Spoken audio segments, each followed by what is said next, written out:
All right, the Fed just cut federal funds rate by 0.25%. So what does that mean for mortgage rates? That's the big question that everybody's asking. Let's break it down so that you can spot an opportunity in today's uncertainty instead of getting caught up from the fear from the headlines. Mortgage rates recently dropped, as you know, to 6.27%, which is the lowest in nearly a year. And that wasn't even because of the Fed's decision. Rates dropped because bond yields fell. Investors were already betting on a rate cut. So as a result, mortgage demand hit a 3-year high last week, with nearly half of that coming from refinances. Now this tells me that homeowners who locked in at 7 or 8% are jumping in to save hundreds each month, while others are starting to test the waters. If you look at the rate movement we've seen in 2025, the last 2 rate drips only lasted about 2 weeks before jumping back up, either from hot job data or stubborn inflation. And then the 2 times right before that, the rate dip only lasted a single day. So we have to look and be reminded of what happened last year at the same time. It's so similar to today. Last September, rates fell right before Fed week, only to snap back above 7.125 within weeks, and then climbing to 7.25 by January. So why does Powell and the Fed's decision matter so much? Because the markets trade in the future. You've probably heard me say before that investors have already anticipated the cut expected this month. They're interpreting the path forward. Also, the Fed just doesn't cut short-term rates. They can also buy and sell long-term treasuries and mortgage-backed securities. So when they step in and they buy bonds, those prices go up, bond prices go up, and when that happens, yields go down. Mortgage rates follow yields. The Fed did this aggressively during the pandemic. They were essentially trying to stimulate the economy, kind of like watering a thirsty garden to help it grow faster. That is known as quantitative easing. If you think about this in real estate terms, when more buyers come into the market, demand goes up. Then what happens? Prices go up? That's just basic supply and demand economics. And that's why the Fed's decision isn't just about the cut, it's about the roadmap. Back to real estate buyers today. They're exhausted.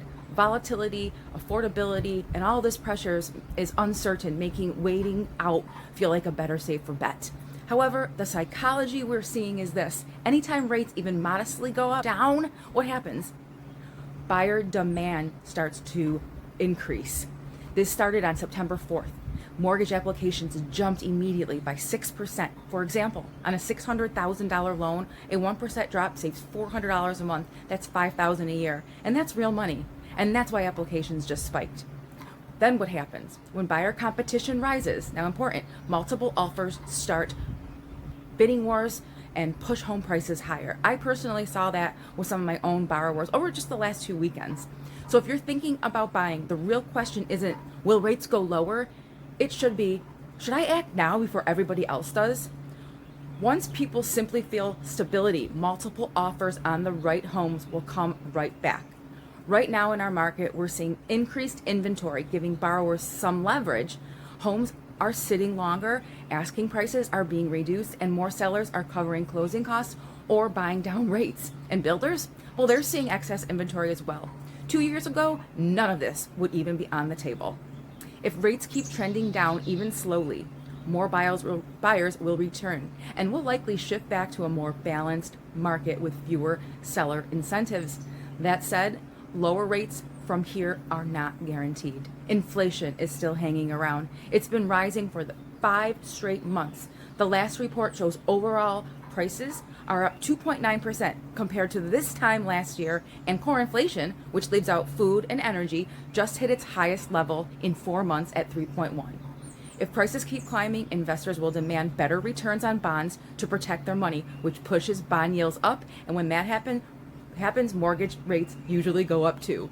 On the flip side, if the job market is slowing down or showing signs of weakness, that's actually one of the main reasons the Fed might cut rates this month. In August, only 22,000 jobs were added. That's a third of what was expected. And past months were revised down, basically wiping out some of the growth that we thought we had. When the job market feels shaky, people get nervous, and that uncertainty makes buyers hesitant to make big financial moves, like buying a house. And that's why Powell's press conference yesterday drew so much attention. So here's my takeaway. Lower mortgage rates could heat up the market this fall and into this spring, but only if the Fed inflation and investor sentiment all align. But here's what we do now. Rates are the lowest they've been since nearly a year. Inventory is still building and sellers are negotiating. You don't need time for the Fed. You just need to act when the opportunity is right in front of you. Let's run your numbers and see what buying today looks like. And if not now, let's build a plan for when, because ultimately, waiting and hesitation are expensive. If this gives you clarity, do me a favor, share this with someone you know who's sitting on the sidelines thinking the Fed rate equals mortgage rates. I do this because I genuinely want to help you and put you in a position to stop guessing and start building real wealth. Thank you.